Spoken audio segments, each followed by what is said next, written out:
Hello friends, मैं सुरुचि BPSC Gurukul 1 में आपका स्वागत करती हूँ। आज हम देखेंगे अंक 5 जो एजुटेरिया का आ रहा है फ्रेंड्स, और ये इसका है करंट कॉन्सेप्ट करके है, और बोर्ड 470 भी जो बीपीएससी आने वाला है फ्रेंड्स उसके लिए इम्पोर्टेंट होगा। और 1 से 15 मार्च का है और ये हम लोग करंट कॉन्सेप्ट देखेंगे। फ्रेंड्स, आपको बता दें कि अगर हमारे लिए, हम स्टूडेंट लोग के लिए पेपर पढ़ना बहुत ही ज़रूरी होता है, लेकिन समय की कमी की वजह से हम पेपर नहीं पढ़ पाते हैं। तो जो करंट कॉन्सेप्ट आ रहा है ना फ्रेंड्स, इसमें जो जितनी भी पेपर आते हैं, जो रिस्पेक्टेड पेपर होते हैं, जैसे कि द इंडियन एक्सप्रेस, पीआईबी या फिर द हिंदू, तो उसका उसमें जो न्यूज आते हैं, जो इम्पोर्टेंट न्यूज रहते हैं, उसका कटिंग इसमें रहता है फ्रेंड्स, उसका निचोड़ रहता है। तो अगर ये पढ़ लेंगे आप अच्छे से, तो आपको पेपर ना भी पढ़ेंगे तो आपको कोई प्रॉब्लम नहीं होगी। ठीक है, तो स्टार्ट करते हैं फ्रेंड्स। अगर चैनल पे नए हैं तो चैनल को सब्सक्राइब कर लीजिए, बिल्कुल फ्री है। लाइक कीजिए, शेयर कीजिए फ्रेंड्स, और कोई त्रुटि रहती है तो कमेंट बॉक्स में आप हमें बता सकते हैं ताकि मैं उसको सुधार कर सकूं। ठीक है फ्रेंड्स, तो स्टार्ट करते हैं आज का पहला क्वेश्चन। और ये कहाँ से लिया गया फ्रेंड्स? तो ये द इंडियन एक्सप्रेस से लिया गया है। ठीक है, और पहला है स्वीडन नाटो में शामिल हो गया है। तो ये मार्च का है, 1 से 15 मार्च तक का। तो ऐतिहासिक रूप से तटस्थ देश और पश्चिमी संगठन गठबंधन के लिए एक ऐतिहासिक क्षण में स्वीडन आधिकारिक तौर पर नाटो का कितना सदस्य फ्रेंड्स? तो ये ध्यान रखिएगा, ये 32वां सदस्य बन गया है। ठीक है, स्टॉकहोम की अनुसमर्थन प्रक्रिया आखिरकार वाशिंगटन में पूर्ण हुई। तुर्की और हंगरी स्वीडन की सदस्यता पुष्टि करने वाला अंतिम देश बन गया है। तो ये भी ध्यान रखेंगे, हो सकता है कि ये कथन कारण में आता है ना, तो कथन कारण में पूछ सकता है। तुर्की और हंगरी स्वीडन की सदस्यता पुष्टि करने वाला अंतिम देश थे।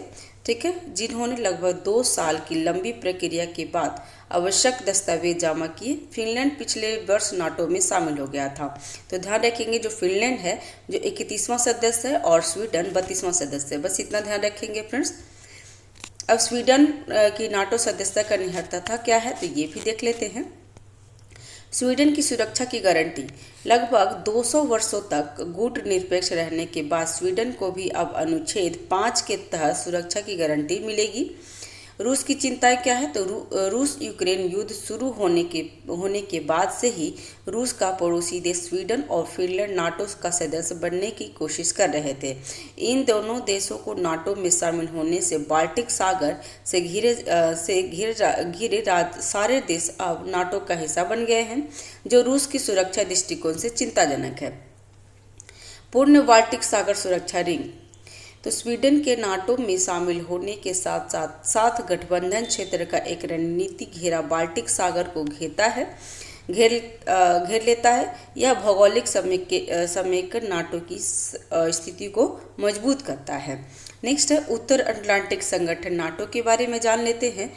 तो नाटो सोवियत संघ के खिलाफ सामूहिक सुरक्षा प्रदान करने के लिए संयुक्त राज्य अमेरिका, कनाडा और कई पश्चिमी यूरोपीय देशों द्वारा अप्रैल 1949 से डेट याद रखेंगे फ्रेंड्स, अप्रैल 1949 को उत्तरी अटलांटिक संधि द्वारा स्थापित एक सैन्य गठबंधन है।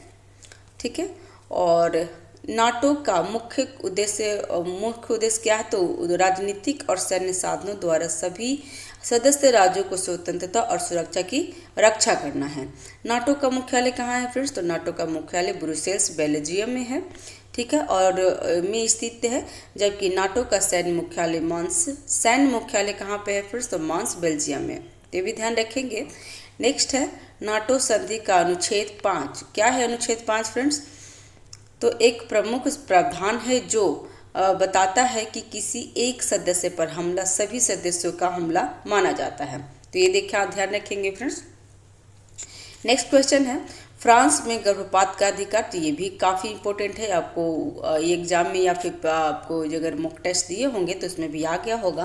तो इसको डिटेल से देख लेते हैं। द इंडियन एक्सप्रेस का न्यूज़ है, स्रोत है उसका।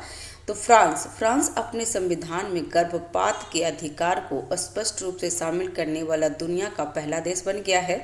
ठीक है, दुनिया का पहला देश बन गया है फ्रेंड्स। और इसका महत्व क्या है? इसका महत्व है गर्भपात के अधिकार को अपने संविधान में शामिल करने का फ्रांस ऐतिहासिक निर्णय महिलाओं के प्रजनन अधिकार को लिए एक वैश्विक संघर्ष में एक महत्वपूर्ण क्षण है। अंतर्राष्ट्रीय महिला दिवस की पृष्ठभूमि में यह अभूतपूर्व संशोधन महिलाओं की स्वायत्तता और स्वस्थ देखभाल विकल्पों को बनाए रखने के लिए फ्रांस की प्रतिबद्धता को रेखांकित करता है। पृष्ठभूमि क्या है तो ये देख लेते हैं। गर्भपात फ्रांस में 1975 से बैन था। ठीक है, 1975 से गर्भपात बंद था। अब महिलाओं के लिए एक गारंटी स्वतंत्रता बन गया है। जनवरी 2024 में फ्रांस की सांसद ने गर्भपात के अधिकार को संवैधानिक वैधता प्रदान करने के लिए एक संशोधन पारित किया था। ठीक है, और गर्भपात की स्थिति क्या होगी तो असुरक्षित गर्भपात की घटनाओं में भारत दूसरे स्थान पे है। ठीक है, असुरक्षित गर्भपात के घटनाओं में भारत दूसरे स्थान पे है और यह अनुमान लगाया गया था कि प्रत्येक दिन असुरक्षित गर्भपात में संबंधित जटिलताओं से 8 महिलाओं की मृत्यु हो जाती है और 2007 से 11 के बीच भारत में 67% महिलाओं को असुरक्षित गर्भपात कहा जाता है। भारतीय गर्भपात नियमों के अनुसार गर्भधारण के समय 20 सप्ताह तक भारत में कितना होता है फ्रेंड्स तो 20 सप्ताह तक गर्भपात किया जा सकता है। हालांकि वर्ष 2021 में संशोधन के माध्यम से कुछ स्थितियों में सीमा बढ़ाकर 24 सप्ताह भी कर दिया गया है। फ्रांस में पारित संशोधन सुनिश्चित करता है कि किसी महिलाओं को निर्णय सत्तात्मक मान्यता को नैतिक निर्णयों से प्रभावित नहीं होगा। नेक्स्ट है भारत AI मिशन। तो स्रोत किसका है फ्रेंड्स तो स्रोत है द इंडियन एक्सप्रेस। तो हाल ही में केंद्रीय मंत्रिमंडल ने अगले 5 वर्षों के लिए भारत AI मिशन को मंजूरी दे दी है। ये क्या है 10,371.92 करोड़ रुपए की बजट परिव्यय के साथ यह मिशन भारत के AI पारिस्थितिकी तंत्र को मजबूत करने की दिशा में महत्वपूर्ण कदम है। इंडियन AI मिशन क्या है तो इंडियन AI मिशन एक रणनीति पहल है जिसका उद्देश्य AI नवाचार को उत्प्रेरित करना, कंप्यूटिंग पहुंच को लोकतांत्रिक बनाना, स्टार्टअप पूंजी प्रदान करना, नैतिक AI सुनिश्चित करना और भारत के AI पारिस्थितिकी तंत्र में समावेशी विकास को बढ़ावा देना है। 28 मई 2020 को भारत AI को एक ज्ञात पोर्टल अनुसंधान संगठन और पारिस्थितिकी तंत्र निर्माण पहल के रूप में लॉन्च किया है। यह इलेक्ट्रॉनिक्स और सूचना प्रौद्योगिकी मंत्रालय, राष्ट्रीय ई-गवर्नेंस डिवीजन और national association of software and service company NASSCOM की एक संयुक्त पहल है। तो ये भी ध्यान रखेंगे। ठीक है फ्रेंड्स, इसमें है क्या मिशन को डिजिटल इंडिया कॉरपोरेशन DIC के तहत India AI independent business division द्वारा कार्यान्वित किया जाएगा। भारत की AI गणना क्षमता क्या है तो पारिस्थितिकी तंत्र में सार्वजनिक निजी भागीदारी के माध्यम से निर्मित 10,000 या अधिक ग्रांड फिक्स प्रोसेसिंग इकाई का AI गणना बुनियादी ढांचा शामिल होगा। AI इनोवेटर को एक सेवा और पूर्व प्रशिक्षित मॉडल के रूप में AI की पेशकश करने के लिए एक AI मार्केट प्लेस डिजाइन किया जाएगा। महत्व क्या है तो वह मिशन भारत की तकनीकी संप्रभुता सुनिश्चित करने के लिए नवाचार को बढ़ावा देगा और घरेलू क्षमताओं को निर्माण करेगा। यह AI नवाचार के लिए महत्वपूर्ण संसाधनों के लिए वन स्टॉप समाधान के रूप में कार्य करेगा। यह पहल प्रभावी AI समाधानों को अपनाने, विकसित करने, स्केलिंग, प्रमोटिंग करने पर ध्यान केंद्रित करेगी, जिसमें बड़े पैमाने पर सामाजिक आर्थिक परिवर्तन को उत्प्रेरित करने की क्षमता है। ठीक है, नेक्स्ट है सुदूर जनजातीय गांवों में इंटरनेट जो देना है तो ये द हिंदू स्रोत है इसका। तो जनजातीय मामलों का मंत्रालय झारखंड, मध्य प्रदेश, उड़ीसा और महाराष्ट्र के लगभग आदिवासी गांवों में इंटरनेट सेवाएं लाने के लिए पायलट आधारित वीसैट स्टेशन तैयार करने के लिए भारतीय अंतरिक्ष अनुसंधान संगठन इसरो के साथ सहयोगी करने का योजना बना रहा है। मुख्य बिंदु क्या है, तो इसरो के साथ सहयोग के साथ 80 गांवों के लिए वीसैट, कौन सा VSAT, very small aperture terminal station स्थापित करेगी, जो भौगोलिक रूप से दूरस्थ एवं जटिल क्षेत्र है। ठीक है, अब इसमें कुछ खास है नहीं, तो ये हमें पढ़ने की ज़रूरत नहीं है। नेक्स्ट है भारत की पहली अंडर वाटर मेट्रो लाइन, तो स्रोत क्या है, द हिंदू। तो प्रधानमंत्री ने भारत की पहली अंडर वाटर परिवहन सुरंग के उद्घाटन क्रम में कोलकाता मेट्रो एस्प्लेंड हावड़ा मैदान खंड का उद्घाटन किया है। ठीक है, तो ये कहाँ हुआ है सर, पहली अंडर वाटर परिवहन सुरंग कहाँ स्टार्ट हुआ है फिर, तो कोलकाता में हुआ है, और एस्प्लेनेड हावड़ा मैदान खंड का उद्घाटन हुआ है। और इसका मुख्य बिंदु देख लेते हैं, तो यह under water metro line Kolkata metro के ईस्ट वेस्ट कॉरिडोर के हावड़ा मैदान एस्प्लेंडेड सेक्शन का एक हिस्सा होगा। सुरंग क्या है, तो नदी तल से 13 मीटर नीचे और जमीन स्तर से 37 मीटर नीचे है। ठीक है फ्रेंड्स, नेक्स्ट है हावड़ा मैदान एक्सप्लेटर खंड 4.8 किलोमीटर लंबा है यह भारत की पहली पानी के नीचे परिवहन सुरंग के माध्यम से हुगली नदी के नीचे बनाया गया है। ठीक है फ्रेंड्स, और ये ध्यान रखेंगे, परियोजना का लागत कितना है फ्रेंड्स, तो परियोजना का लागत 4956 करोड़ रुपए है। देश का सबसे गहरा मेट्रो स्टेशन हवाई मैदान जमीनी स्तर से 32 किलोमीटर नीचे है। यह मेट्रो हुगली नदी के नीचे 520 मीटर की दूरी पर 45 सेकेंड में तय करेगी। हुगली नदी पश्चिम बंगाल में गंगा नदी की एक सहायक नदी है जो 260 किलोमीटर लंबा है। इसकी शुरुआत मुरादाबाद जिले से नूपुर से होती हुई इसका उद्गम गंगा से होता है। ये और अब इसकी खास नहीं है फ्रेंड्स, तो इसका महत्व देख लेते हैं मेट्रो का। तो बेहतर कनेक्टिविटी, यह कोलकाता को उसके जुड़वा शहर हावड़ा से जोड़ेगा, ये अच्छा है। कोलकाता को उसके जुड़वा शहर हावड़ा से जोड़ेगा। उन्नत प्रौद्योगिकी, नवीन इंजीनियरिंग का प्रदर्शन करते हुए भारतीय बुनियादी ढांचों में एक तकनीकी छलांग का प्रतिनिधित्व करता है। और पर्यटक आकर्षण है, तो अंडर वाटर के माध्यम से विशिष्टता पर्यटक आकर्षण के रूप में इसकी अपील को बढ़ाती है। नेक्स्ट है जीनोम इंडिया प्रोजेक्ट, इसका है स्रोत क्या है, द हिंदू। तो देख लेते हैं, हाल ही में जैव प्रौद्योगिकी विभाग डीबीटी द्वारा जीनोम इंडिया प्रोजेक्ट की घोषणा की गई है। तो किसके द्वारा फ्रेंड्स, तो जैव प्रौद्योगिकी विभाग जीनोम इंडिया प्रोजेक्ट की घोषणा की गई है, और जिसमें 10,000 भारतीय जीनोम अनुक्रमण किया जाएगा। ठीक है, अब इसके बारे में डिटेल से पढ़ते हैं। जीनोम इंडिया प्रोजेक्ट क्या है, तो जैविक प्रौद्योगिकी विभाग द्वारा समर्थित जीनोम इंडिया प्रोजेक्ट एक महत्वपूर्ण वैज्ञानिक पहल है जिसमें 10,000 भारतीय व्यक्तियों के संपूर्ण जीनोम को सफलतापूर्वक अनुक्रमित किया है। डीबीटी द्वारा 2020 में महत्वाकांक्षी जीनोम इंडिया प्रोजेक्ट शुरू किया गया था। इसका नेतृत्व भारतीय विज्ञान संस्था बेंगलुरु स्थित मस्तिष्क अनुसंधान केंद्र द्वारा किया जाता है। साथ ही इसमें 20 संस्थाएं का सहयोग भी शामिल है। जीनोम क्या है, तो जीनोम एक आनुवंशिक सामग्री है जो सभी जीवित जीवों के विकास और कामकाज के लिए निर्देशित प्रदान करते हैं, जो रासायनिक आधारों के अनुक्रम के साथ डीएनए से बना होता है, जो किसी जीव की विशेषताओं को निर्धारित करता है। मानव जीनोम प्रत्येक मानव शरीर के प्रत्येक कोशिका के केंद्र में रहने वाले डीऑक्सीराइबो न्यूक्लिक एसिड डीएनए संपूर्ण संग्रहण है। डीएनए में 4 आधार होते हैं। ये एग्जाम के लिए इंपॉर्टेंट होगा, जैसे कि आप बायोलॉजी अगर घटना चक्र पढ़ेंगे ना, तो ये पूछा होगा कि डीएनए में क्या क्या होते हैं। तो डीएनए में एडेनिन होता है, साइटोसिन होता है, गुआनिन होता है और थाइमिन होता है, द्वारा निर्मित एक डबल स्टैंडर्ड अणु होता है। फ्रेंड्स, क्या करता है ना एग्जाम में कि ये 3 ऑप्शन इसमें दे देंगे, जैसे कि एडेनिन, साइनिन, गुआनिन और थाइमिन के जगह पे थायरॉक्सिन दे देगा। तो क्या हो जाता है ना कि हमें कंफ्यूज हो जाते हैं कि मैंने तो थायमिन पढ़ा था, तो एग्जाम में गलत हो जाता है। तो ये इंपॉर्टेंट रखिएगा, बायोलॉजी के लिए इंपॉर्टेंट है, ठीक है। जीनोम अनुक्रम क्या है? तो जीनोम अनुक्रमण किसी जीव के जीनोम के संपूर्ण डीएनए अनुक्रमण को निर्धारित करने की प्रक्रिया है।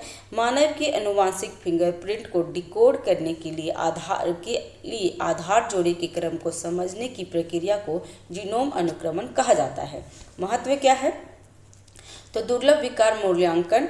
तो जीनोम अनुक्रमण का उपयोग दुर्लभ विकारों के लिए पूर्व शर्तों यहाँ तक कि आनुवंशिकी के दृष्टिकोण से कैंसर का मूल्यांकन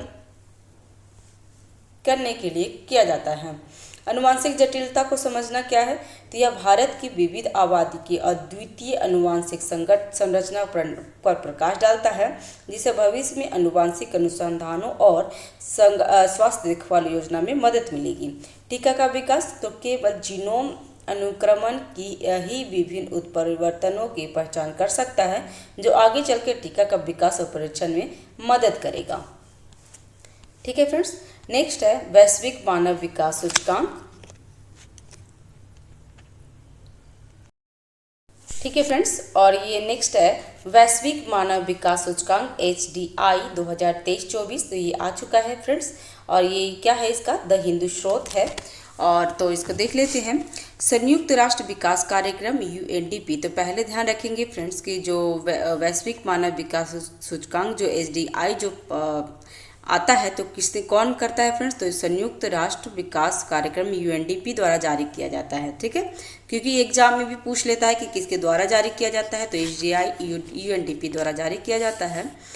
breaking the gridlock reimagining cooperation in a polarised world के अनुसार भारत वैश्विक मानव विकास सूचकांक HDI में एक पायदान ऊपर चढ़ कर गया है। रिपोर्ट के अनुसार जहां भारत 2021 में 135 स्थान पे था, जहां वहीं 2022 में 134वें स्थान पे पहुंच गया है। इस सूचकांक में भारत को कुल 0.644 अंक दिए गए हैं। मुख्य बिंदु क्या है फ्रेंड? ये तो उतना नहीं पूछेगा, क्योंकि ज़रूरी नहीं होता है इतना बस याद रखेंगे, ये रखेंगे कि भारत की दक्षिण पड़ोस देख लेते हैं इसमें क्या क्या इंपॉर्टेंट होगा। इसमें मुख्य बिंदु क्या है? तो जन्म के समय भारत के जीवन प्रत्याशा कितना है? तो ये 2021 में 67.2 वर्ष से थोड़ा सुधर कर 2022 में 67.7% हो गई है। स्कूली शिक्षा के अपेक्षित वर्षों में 11.9 वर्ष से 12.6 वर्ष कुल वृद्धि हो गई है। 5.88% की वृद्धि हुई है, जिसमें EYS पहलू का प्रयास 18वें से 18वां स्थान सुधर गया है। प्रति व्यक्ति सकल राष्ट्रीय आय GNI में 6,542 अमेरिकी डॉलर से बढ़कर 6,951 अमेरिकी डॉलर हो गया है। भारत के पड़ोसी देशों का प्रदर्शन क्या है? तो इसमें देख लेंगे कि भारत की दक्षिणी पड़ोसी श्रीलंका का कितना है फ्रेंड्स? तो श्रीलंका का 78% है, 78वें स्थान पे है। चीन 75वें स्थान पे है, और भूटान 125, बांग्लादेश 129, और भारत और भूटान बांग्लादेश के मध्यम विकास श्रेणी में नेपाल कितना है?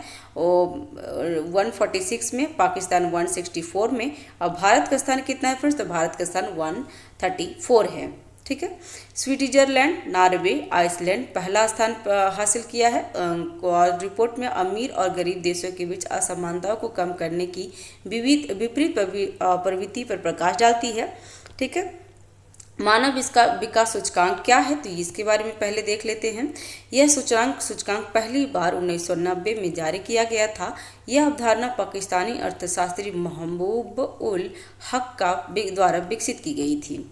ठीक है, यह 4 संकेतों को ध्यान में रखते हैं, और इसमें ये देख लेते हैं कौन कौन सा है फ्रेंड।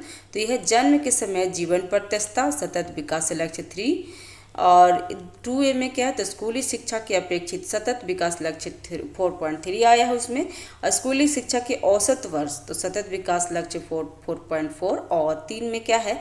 तो सकल राष्ट्रीय आय, सतत विकास लक्ष्य 8.5। तो इसमें इतना मिला है फ्रेंड्स। ठीक है, तो चार ही यहाँ पे पूछता है। तो जन्म के समय जीवन प्रत्याशा, स्कूली शिक्षा के अपेक्षित वर्ष और स्कूली शिक्षा के औसत वर्ष और सकल राष्ट्रीय आय। ये चार है, चार संकेत है, ये इंपॉर्टेंट होता है तो ध्यान रखिएगा। नेक्स्ट है आउंडे घोषणा। आउंडे घोषणा क्या है? तो स्रोत क्या है? DTE। तो कैमरून की राजधानी आउंडे, कैमरून की राजधानी कहाँ है? तो आउंडे में आयोजित एक ऐतिहासिक सभा में अफ्रीकी स्वास्थ्य मंत्री, वैश्विक मलेरिया भागीदारों, फंडिंग एजेंसी, वैज्ञानिक, नागरिकों, समाज संगठनों और अन्य प्रमुख मलेरिया हितधारकों ने मलेरिया से होने वाली मौतों को समाप्त करने का संकल्प लिया है। 11 अफ्रीकी देशों के स्वास्थ्य मंत्रियों ने मलेरिया से होने वाली मौतों को समाप्त करने के लिए अटूट प्रतिबद्धता व्यक्त की है। घोषणा पर हस्ताक्षर करने वाले 11 देश हैं बुर्किना फासो, कैमरून, कांगो लोकतांत्रिक गणराज्य, घाना, माली, मोजाम्बिक, नाइजीरिया, सूडान, युगांडा और तंजानिया है। वैश्विक मलेरिया का लगभग 70% इन देशों में पाया जाता है। वैश्विक स्तर पर 2022 में मलेरिया के मामले में संख्या में पूर्व कोविड-19 युग की तुलना में काफ़ी बढ़ गई है। इस अवधि के दौरान अफ्रीका क्षेत्र के मामले में चिंताजनक वृद्धि देखी गई है, जो 218 मिलियन से बढ़कर 233 मिलियन हो गई है। ठीक है फ्रेंड्स, और इसमें क्या है? तो चुनौतियां क्या क्या है मलेरिया के लिए? तो उन्मूलन की इस दिशा में सालाना अतिरिक्त $5.2 बिलियन और स्वास्थ्य क्षेत्र में जलवायु अनुकूल का समर्थन करने के लिए अलावा $11 बिलियन की आवश्यकता है। नेक्स्ट है वायु गुणवत्ता रिपोर्ट 2023। तो इसका स्रोत क्या है फ्रेंड्स? तो इसका स्रोत है द हिंदू। तो स्विस संगठन स्विस संगठन IQ एयर द्वारा विश्व वायु गुणवत्ता रिपोर्ट 2023 के अनुसार भारत 2023 में बांग्लादेश और पाकिस्तान के बाद तीसरा स्थान है। तो ये फ्रेंड्स, अगर आप मॉक टेस्ट कुछ दिए होंगे तो इसमें कथन और कारण में आया है कि भारत चौथे स्थान पे ऐसे करके पूछ देगा तो भारत तीसरे स्थान पे है फ्रेंड्स, और पहले स्थान पे बांग्लादेश और दूसरे स्थान पे पाकिस्तान। भारत अपना तीसरे स्थान पे है, सबसे प्रदूषित देशों में। ठीक है, और मुख्य बिंदु क्या है इसका? तो भारत वायु गुणवत्ता के मामले में तीसरे स्थान पे है, जिसमें पर्टिकुलर मैटर में 2.5 जो PM 2.5 की औसत वार्षिक सांद्रता 54.4 माइक्रोग्राम प्रति घन मीटर है। 96% भारतीय आबादी में PM 2.5 का स्तर WHO के वार्षिक PM 2.5 मार्गदर्शक सिद्धांत के 7 गुना अधिक है। दुनिया के शीर्ष 50 सबसे प्रदूषित शहरों में 42 शहर भारत का है। ये भी ध्यान रखेंगे फ्रेंड्स कि जितने भी 50 सबसे प्रदूषित शहर में 42 शहर तो भारत का है।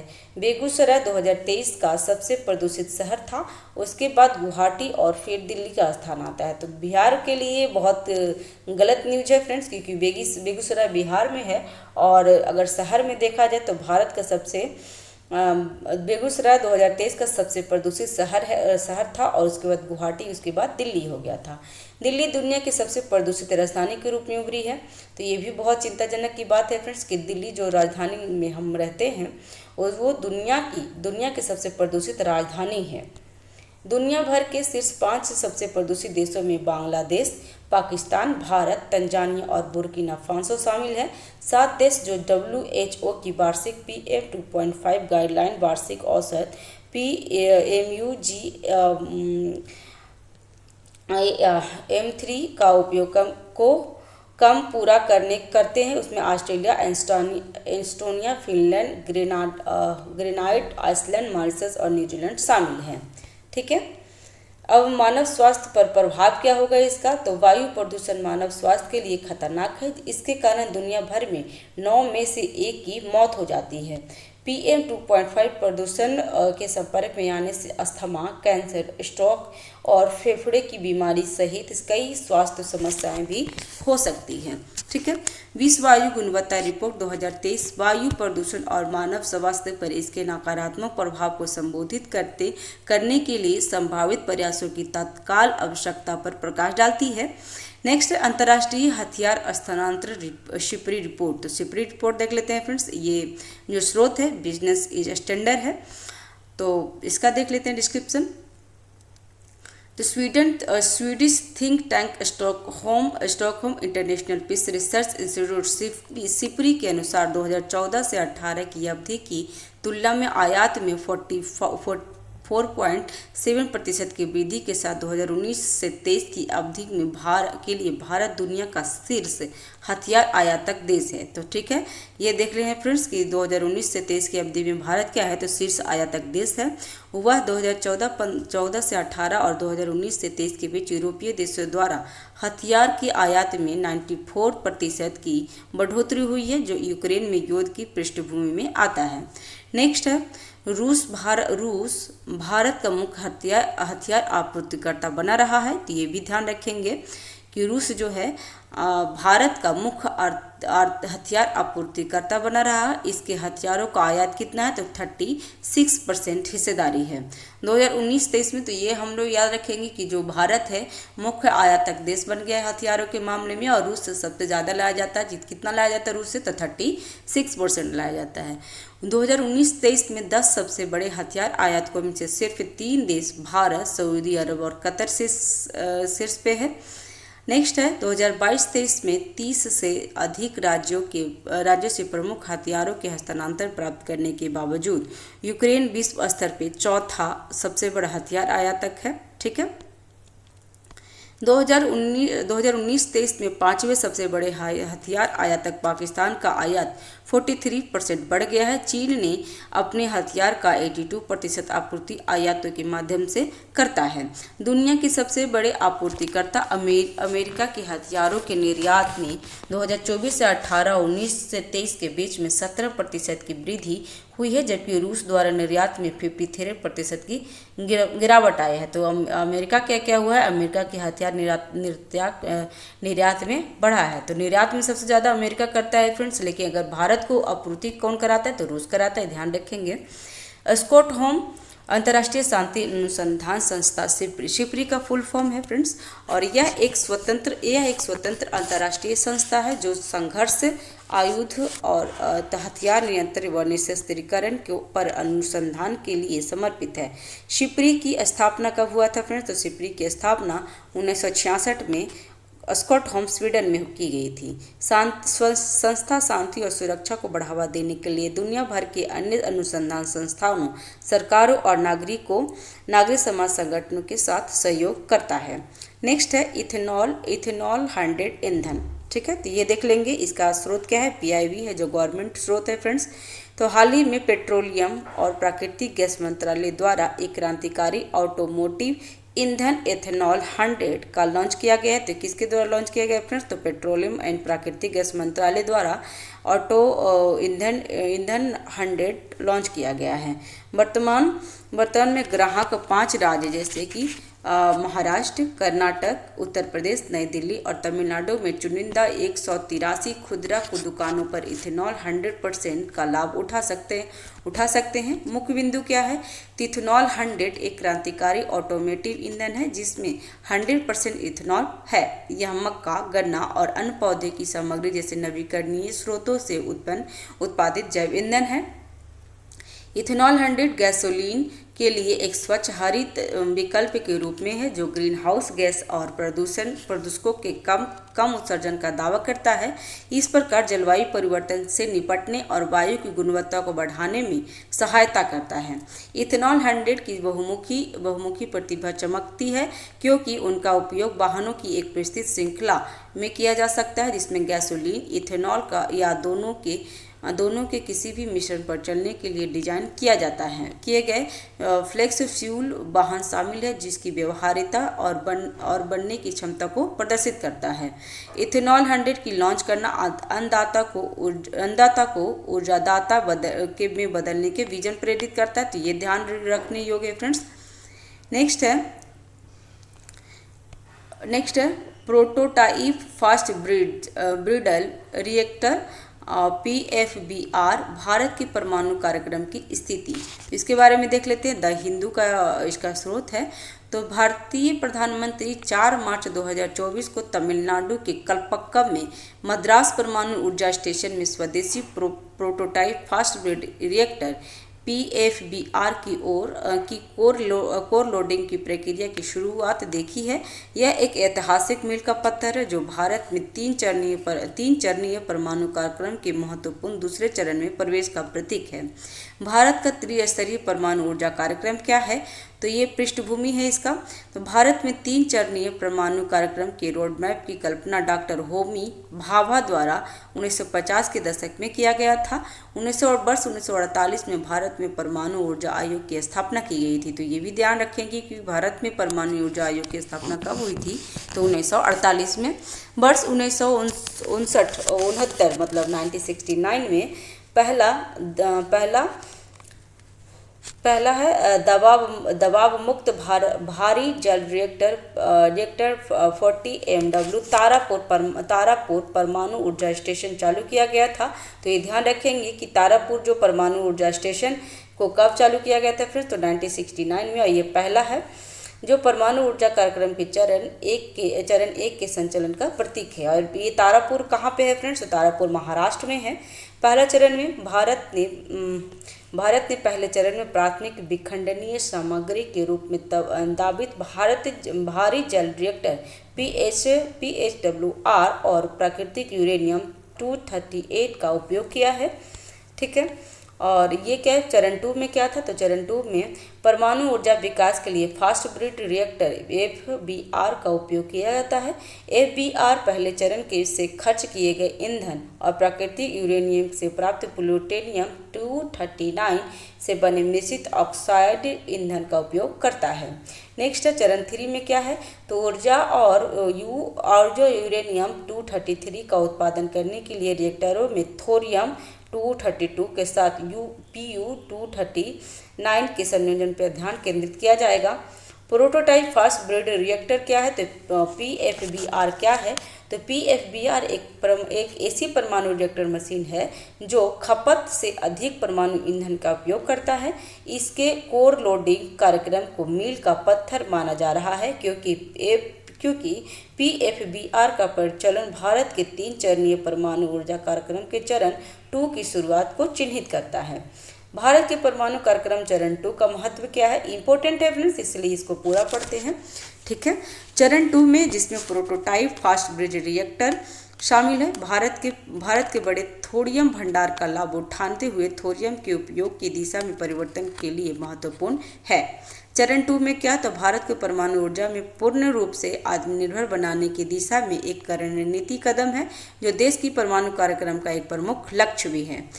PFBR की 500 मेगावाट क्षमता भविष्य के FBR परियोजना के तहत पंच को तैयार करती है जो भारत की ऊर्जा विविधीकरण लक्ष्यों और डिकार्बोनाइजेशन पहल के अनुरूप होगा।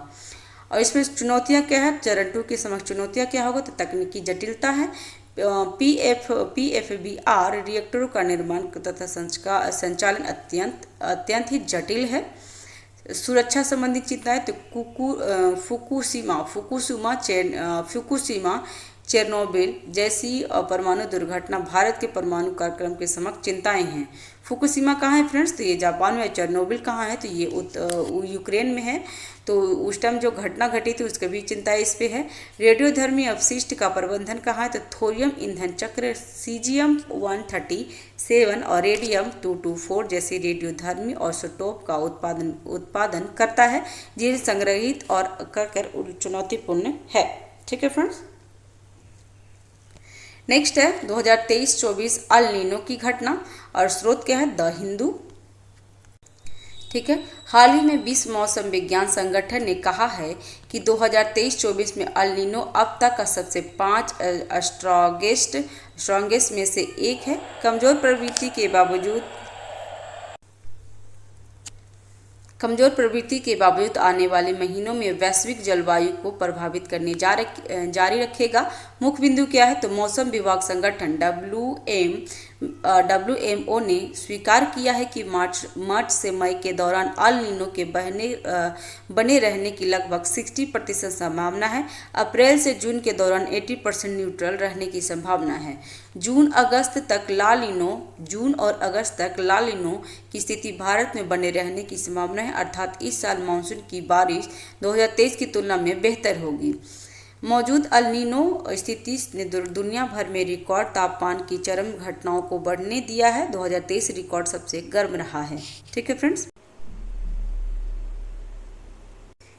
फ्रेंड्स, और इसके बाद है जून अगस्त तक ला नीनो स्थिति भारत में बने रहने की संभावना है, अर्थात इस साल मानसून की बारिश 2023 की तुलना में बेहतर होगी। मौजूदा अल नीनो की स्थिति में दुनिया भर में रिकॉर्ड तापमान और चरम घटनाओं को बढ़ावा दिया है। 2023 रिकॉर्ड सबसे गर्म रहा है, तो ये अभी ध्यान रखेंगे।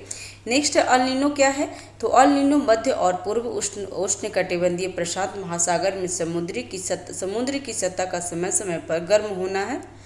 अल नीनो पढ़ लीजिएगा, एग्जाम में आता है फ्रेंड्स कि अल नीनो मध्य और पूर्वी उष्णकटिबंधीय प्रशांत महासागरों में समुद्र की सतह का समय समय पर गर्म होना है। यह औसतन हर 2 से 7 साल में होता है। ठीक है, 2 से 7 सालों में होता है और आमतौर पर एक बार में 9 से 12 महीने तक रहता है। यह हॉर्न ऑफ अफ्रीका और दक्षिण अमेरिका में अधिक वर्षा और दक्षिण पूर्व एशिया, ऑस्ट्रेलिया और दक्षिण अफ्रीका में शुष्क और गर्म स्थितियों से जुड़ा हुआ होता है। नेक्स्ट क्या है कि अल नीनो मुख्य रूप से एक मौसमी जलवायु घटना है और जिसकी मौसमी जलवायु पर औसत प्रभाव पड़ता है, लेकिन कुछ क्षेत्र में चरम मौसम और जलवायु घटनाओं की संभावना अधिक हो सकती है। नेक्स्ट है अल नीनो घटना एक निश्चित क्रम नहीं है, निश्चित चक्र नहीं। अल नीनो घटना क्या है, निश्चित चक्र नहीं है, इसकी भविष्यवाणी नहीं की जा सकती। यह 2 से 7 वर्ष के अंतराल पर अनियमित रूप से होती है।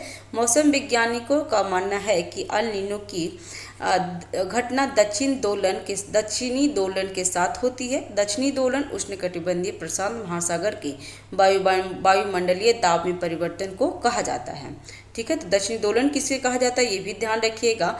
तो दक्षिणी दोलन उष्णकटिबंधीय प्रशांत महासागर के वायुमंडलीय दाब में परिवर्तन को कहा जाता है।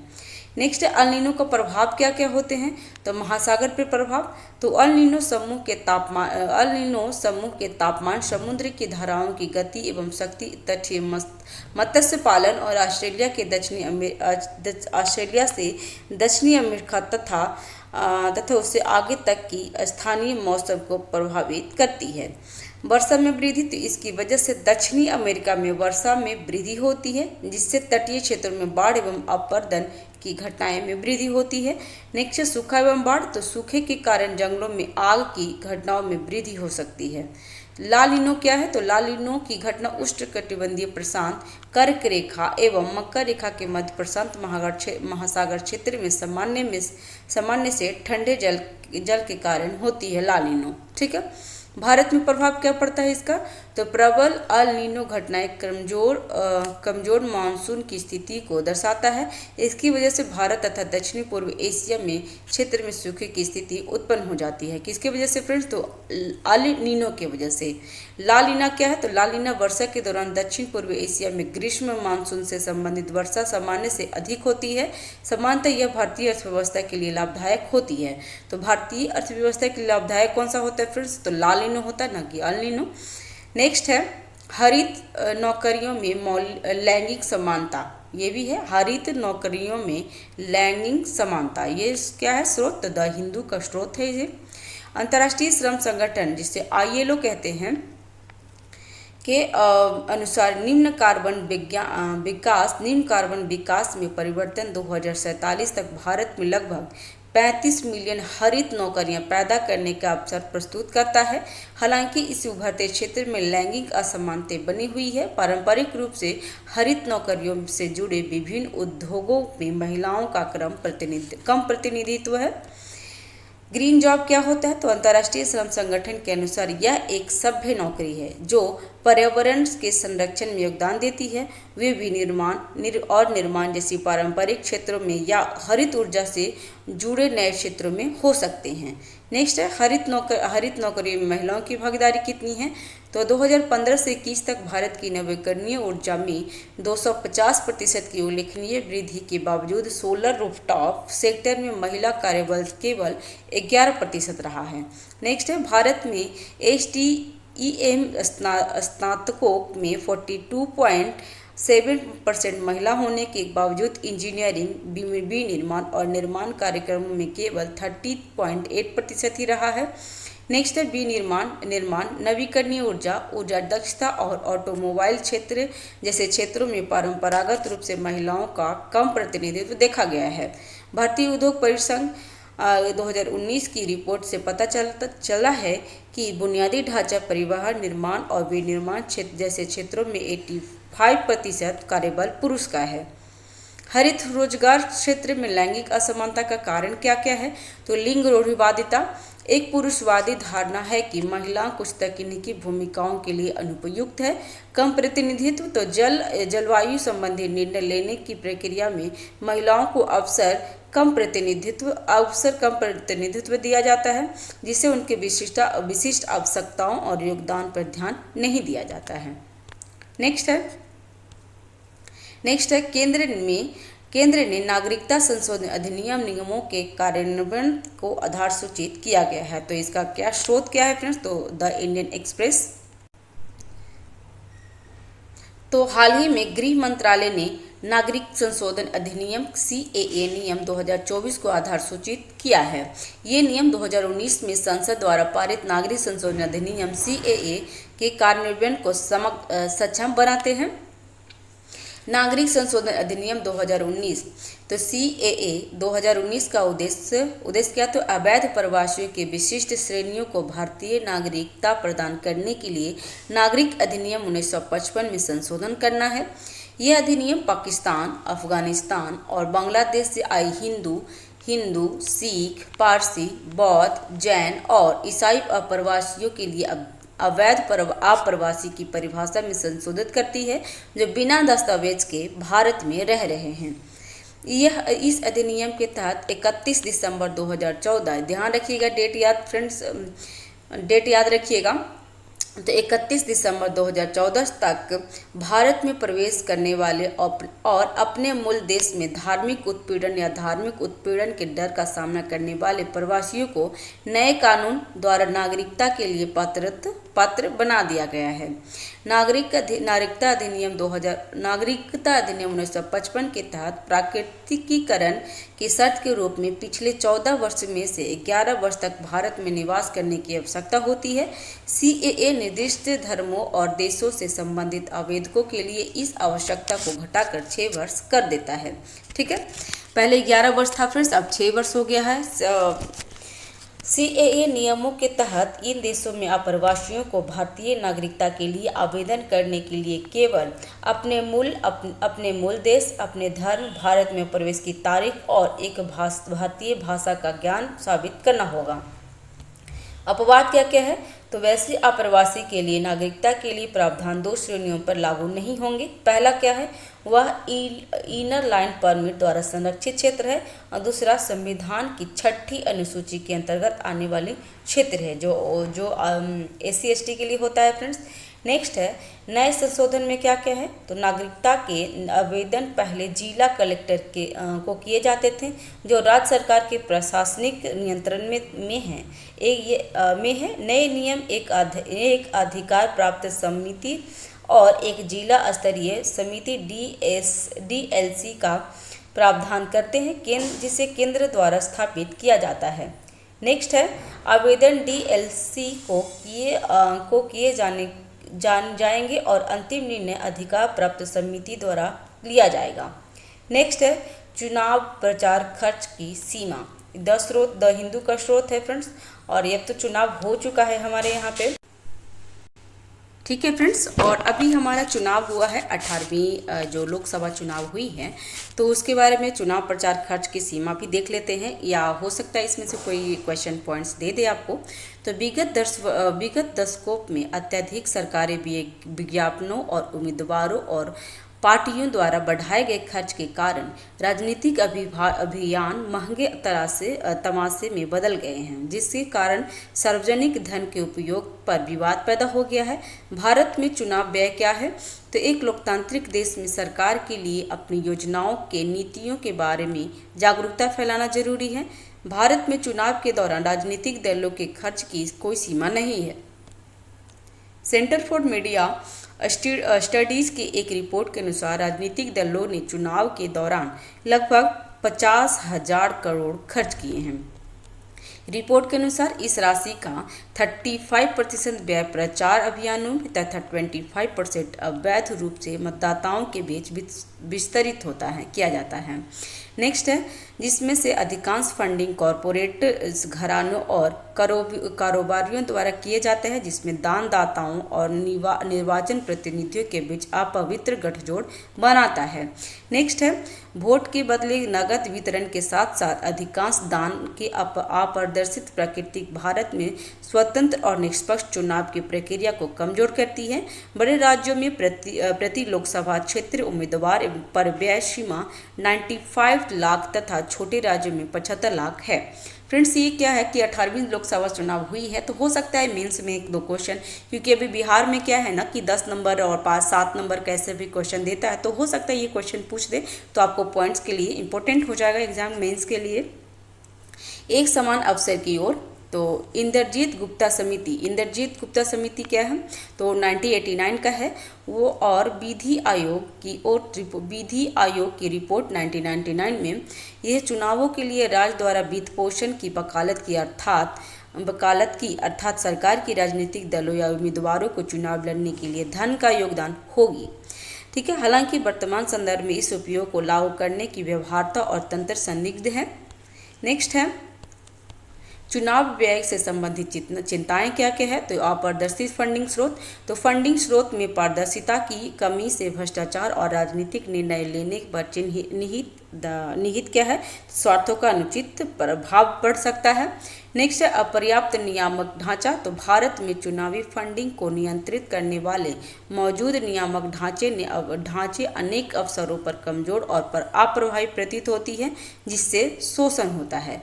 नेक्स्ट, असमान अवसर, तो संसाधनों और फंडिंग तक असमान पहुंच एक असंतुलन चुनावी परिदृश्य बनाती है।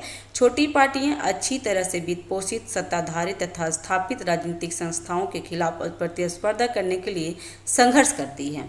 नेक्स्ट है, समृद्धि के लिए भारत प्रशांत आर्थिक ढांचा IPEF, यह है द हिंदू स्रोत है फ्रेंड्स इसका।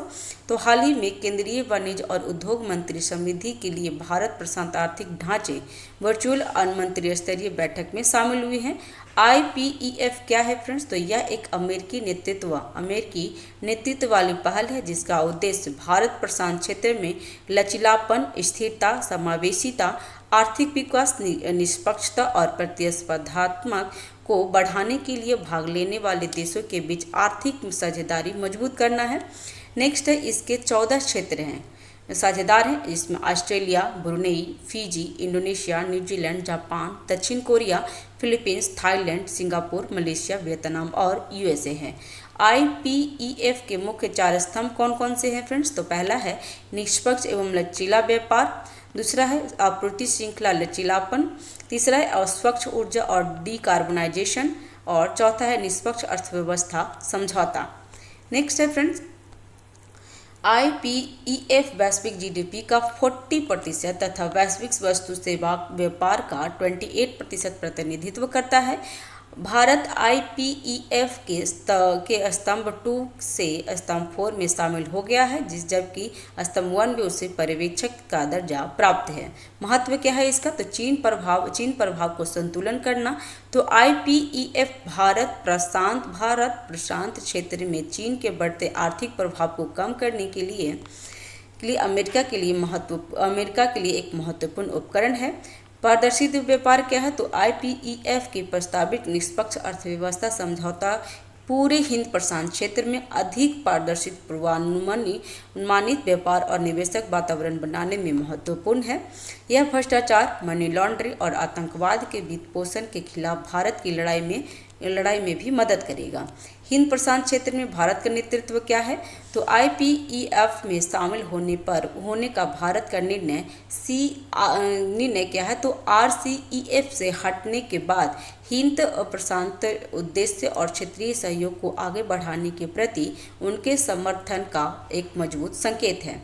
आर्थिक विकास क्या है इसका? तो सहयोग को बढ़ावा देकर व्यापार और निवेश को सक्षम बनाकर इसके ढांचे का उद्देश्य सदस्य देशों के बीच आर्थिक विकास को बढ़ावा देना है।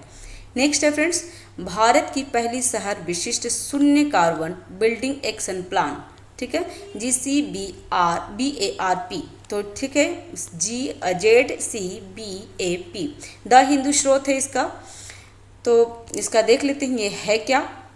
तो हाल ही में नागपुर में भारत की पहली शहर विशिष्ट शून्य कार्बन बिल्डिंग एक्शन प्लान शुरू किया गया है, जिसका लक्ष्य 2050 तक का इमारतों में शुद्ध शून्य कार्बन उत्सर्जन प्राप्त करना है। तो ये ध्यान रखेंगे फ्रेंड्स कि इमारतों से शुद्ध शून्य कार्बन उत्सर्जन 2050 तक का लक्ष्य रखा गया है, जो शहर विशिष्ट शून्य कार्बन बिल्डिंग एक्शन प्लान के तहत में है। मुख्य बिंदु क्या है? तो GCBAP का प्रारंभिक लक्ष्य क्या है? तो इमारतों के जीवन चक्र के दौरान उसके पर्यावरण प्रदर्शन को बढ़ावा है। इसके लिए अंतर्निहित परिचालनात्मक और जीवन अंतःकारी ग्रीनहाउस गैस उत्सर्जन को कम करना है, साथ ही उसमें रहने वाले लोगों दृश्य और तापीय आराम सुनिश्चित करना है। ठीक है, नेक्स्ट है फ्रेंड्स लचित बोरफुकन। ये एग्जाम के लिए इंपॉर्टेंट है फ्रेंड्स, क्योंकि ये आपको मॉक टेस्ट में मिल गया होगा कहीं ना कहीं। तो लचित बोरफुकन का क्या है?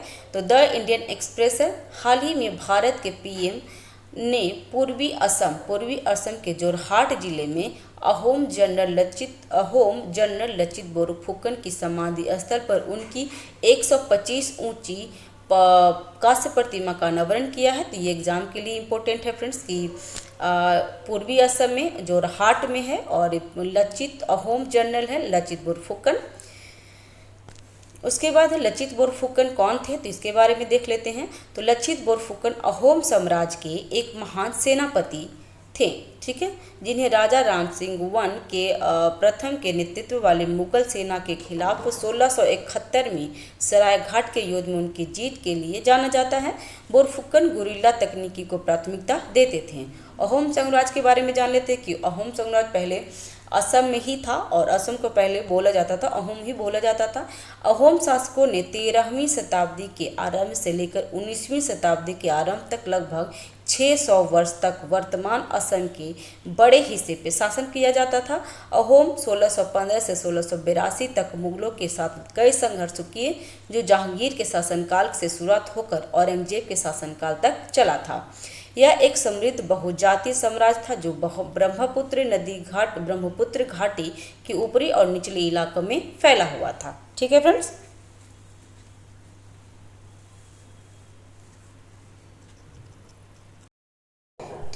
अभी नेक्स्ट है एक राष्ट्र एक चुनाव। ठीक है, और इसका स्रोत क्या है? द हिंदू।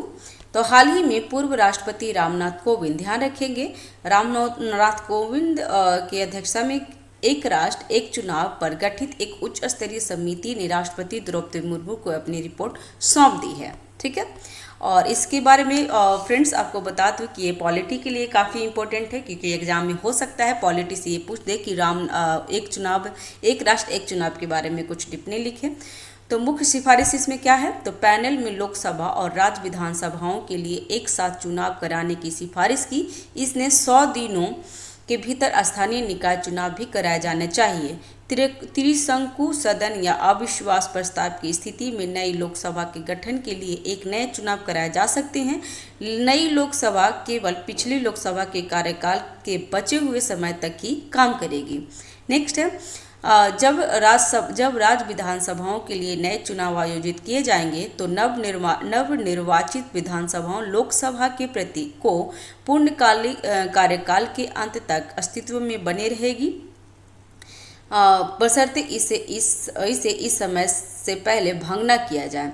नेक्स्ट है इस व्यवस्था को लागू करने के लिए अनुच्छेद 83 और अनुच्छेद 172 को संसद के सदनों और राज्य विधानसभाओं की अवधि से संबंधित है में संशोधन किए जाने की आवश्यकता है। नेक्स्ट है चुनाव आयोग राज्य प्राधिकारियों के परामर्श से एक समान मतदाता सूची और मतदाता पहचान पत्र तैयार कर सकता है। इसके लिए मतदाताओं से संबंधित अनुच्छेद 325 में संशोधन करना होगा। तो फ्रेंड्स इसमें देख लीजिएगा कि कौन सा अनुच्छेदन करना पड़ेगा। इसमें अनुच्छेद 183 में, 172 में और अनुच्छेद 325 में संशोधन करना पड़ेगा। ठीक है। नेक्स्ट है सुझाव के समर्थन में तर्क। तो प्रत्येक वर्ष अनेक चुनाव कराने की वर्तमान प्रणाली से सरकार, व्यवसाय और समग्र समाज पर भारी बोझ पड़ता है। सिफारिशें क्या है? तो सिफारिशें संविधान की भावना के अनुरूप है। नेक्स्ट है संरचना। तो गृह मंत्री अमित शाह, राज्यसभा के विपक्ष के पूर्व नेता गुलाम नबी आज़ाद, वित्त आयोग के पूर्व अध्यक्ष एन.के. सिंह, लोकसभा के पूर्व महासचिव सुभाष कश्यप, वरिष्ठ अधिवक्ता कौन थे? तो हरीश साल्वे, संजय कोठारी पूर्व सतर्कता आयोग के कमिश्नर थे और कानून मंत्री अर्जुन राम मेघवाल भी थे इसमें शामिल। नेक्स्ट है भारत EFTA व्यापार समझौता, PIV स्रोत है तो इसका देख लेते हैं। हाल ही में भारतीय यूरोपियन फ्री ट्रेड एसोसिएशन ने एक व्यापार एवं आर्थिक साझेदारी समझौता TEPA पर हस्ताक्षर किया है। EFTA आइसलैंड, लिंकटेनस्टाइन, नॉर्वे, स्विट्जरलैंड का सरकारी संगठन है। और इसके बाद में पूरा पढ़ लेते हैं क्या है। तो इसकी समझौता 14 अध्याय शामिल है, जिसमें मुख्य फोकस वस्तुओं से संबंधित बाजार पहुंच, उद्भव के नियमों, व्यापार सुगमनीकरण, व्यापार उपचार, स्वच्छता एवं पादप स्वच्छता उपाय, व्यापार में संबंधित तकनीकी बाधाओं, बौद्धिक संपदा अधिकार तथा अन्य संबंधित कानून प्रावधान पर है। EFTA अपनी 92.2% ट्रैफिक लाइनों की पेशकश कर रहा है, जो भारत के 99.6% निर्यात को कवर करता है। EFTA के बाजार पहुंच प्रस्ताव 100% कृषि उत्पादक और प्रसंस्करण कृषि उत्पादक पर टैरिफ रियायत शामिल है। भारत अपनी 82.7% ट्रैफिक लाइनों की पेशकश कर रहा है, जिसमें 95.3% EFTA निर्यात शामिल है और जिसमें 80% से अधिक आयात सोना है। ठीक है। डेयरी, सोया, कोयला और संवेदनशील कृषि उत्पादों जैसे क्षेत्र को बहिष्करण सूची में रखा गया है। महत्व क्या है? तो TEPA भारत में व्यावसायिक और तकनीकी प्रशिक्षण के लिए बेहतर सुविधा सहित भारत के युवा महत्वाकांक्षी कारोबार के लिए बड़ी संख्या में प्रत्यक्ष रोजगार के सृजन में तेजी लाएगा। TEPA क्या है? तो घरेलू विनिर्माण को प्रोत्साहन करके मेक इन इंडिया और आत्मनिर्भर भारत को गति देगा। व्यापार प्रक्रिया की पारदर्शिता, दक्षता, सरलीकरण, सामंजस्य और स्थिरता को बढ़ावा देता है। FTA के इतिहास में पहली बार $100 बिलियन के निवेश और 1 मिलियन प्रत्यक्ष रोजगार की बाध्यकारी प्रतिबद्धता की गई है। TEPA यूरोपीय संघ के बाजारों में एकत्रित होने वाले अवसर प्रदान करता है। भारतीय कंपनी यूरोपीय संघ तक अपने बाजार पहुंच बढ़ाने के लिए स्विट्जरलैंड के आधार के रूप में देख सकती है। नेक्स्ट है PM स्वराज पोर्टल, PIV स्रोत है इसका। तो हाल ही में सामाजिक न्याय और अधिकारिता मंत्रालय के समाज से वंचित वर्गों को ऋण सहायता उपलब्ध कराने के उद्देश्य प्रधानमंत्री सामाजिक उत्थान एवं रोजगार आधारित जन कल्याण PM स्वराज का राष्ट्रीय पोर्टल की शुरुआत की है। फ्रेंड्स इसका यहाँ पे ध्यान रखेंगे कि PM स्वराज का क्या है? तो PM सामाजिक उत्थान एवं रोजगार आधारित जन कल्याण, ये आपका फुल फॉर्म है। ठीक है, ध्यान रखिएगा। नेक्स्ट है इसका मुख्य बिंदु देख लेते हैं फ्रेंड्स। तो इसका मुख्य बिंदु है यह पोर्टल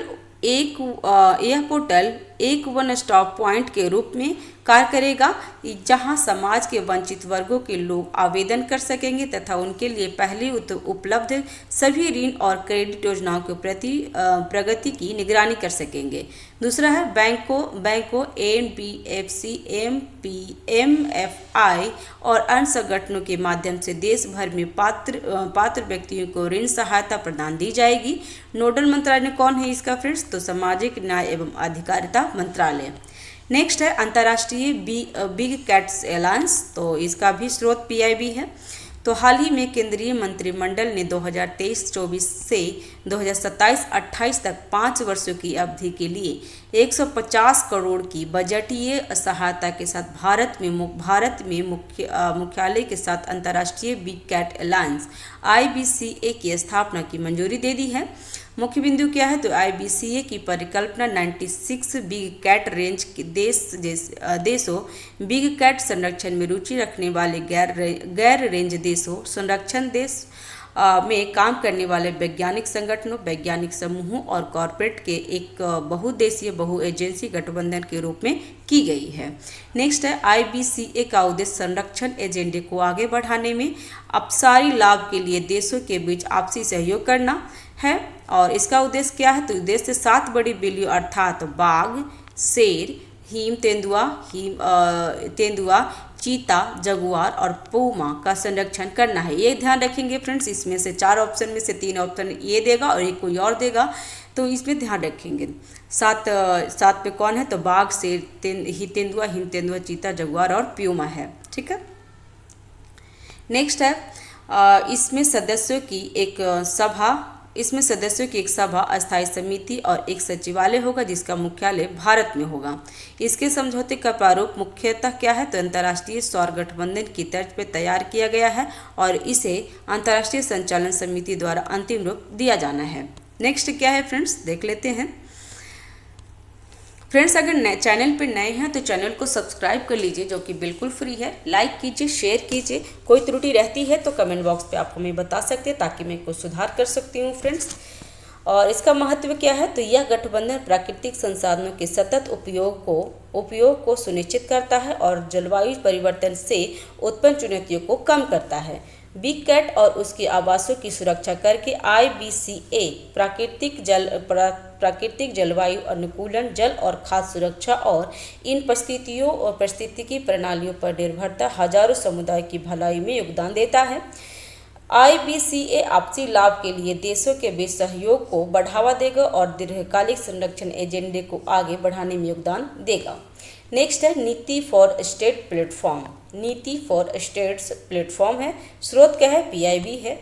तो हाल ही में राष्ट्रीय विकास लक्ष्यों को प्राप्त करने में राज्यों और केंद्र शासित प्रदेशों को सशक्त बनाने के उद्देश्य से एक डिजिटल पहल नीति फॉर स्टेट्स प्लेटफॉर्म को लॉन्च किया गया है। नीति फॉर स्टेट एक क्रॉस सेक्टरल नॉलेज प्लेटफॉर्म है जिसे नीति और सुशासन के लिए एक डिजिटल पब्लिक इंफ्रास्ट्रक्चर बनने के लिए डिजाइन किया गया है। मुख्य विशेषताएं क्या है फ्रेंड्स, तो इसका देख लेते हैं। इस प्लेटफॉर्म में 7,500 सर्वश्रेष्ठ अभ्यासों, 5,000 नीति दस्तावेज, 9,000 से अधिक डेटा सेट, 900 से अधिक डेटा सेट, 1,400 डेटा प्रोफाइल और 350 नीति प्रकाशनों का बहुक्षेत्रीय लाइव संग्रहण शामिल है। नेक्स्ट है, यह प्लेटफॉर्म एक सहज और उपयोगकर्ताओं के अनुकूल इंटरफेस है जो उपयोगकर्ताओं को आसानी से नेविगेट करने की अनुमति देता है। इसे मोबाइल फ़ोन सहित कई उपकरणों के माध्यम से एक्सेस किया जा सकता है। महत्व क्या है, तो यह प्लेटफॉर्म सरकारी अधिकारियों को मजबूत, प्रासंगिक और कार्रवाई योग्य ज्ञान और अंतर्दृष्टि से लैस करके शासन के डिजिटल परिवर्तन की सुविधा प्रदान करेगा, जिससे इसके निर्णय लेने की गुणवत्ता में वृद्धि होगी। यह जिला कलेक्टरों और ब्लॉक स्तरीय अधिकारियों को विभिन्न राज्यों और केंद्र शासित प्रदेशों में नवीन सर्वोत्तम प्रथाओं तथा तक उद्देश्य प्रदान करना उनका समर्थन भी करेगा। यह मंच सरकारी संघवाद को मजबूत करेगा और डेटा संचालित शासन को सशक्त बनाने में मदद करेगा। तो ये क्या था फ्रेंड्स, तो नीति फॉर स्टेट प्लेटफॉर्म था। नेक्स्ट है फ्रेंड्स राष्ट्रीय घटनाक्रम, जो नेक्स्ट वीडियो में देख लेंगे। और चैनल पे अगर नए हैं तो चैनल को सब्सक्राइब कीजिए, लाइक कीजिए, शेयर कीजिए। कोई त्रुटि रहती है तो कमेंट बॉक्स पे आप हमें सजेशन दे सकते हैं फ्रेंड्स, ताकि मैं इसमें कोई सुधार कर सकूँ। ठीक है friends, thanks for watching, have a nice day, keep watching, keep learning friends, thank you.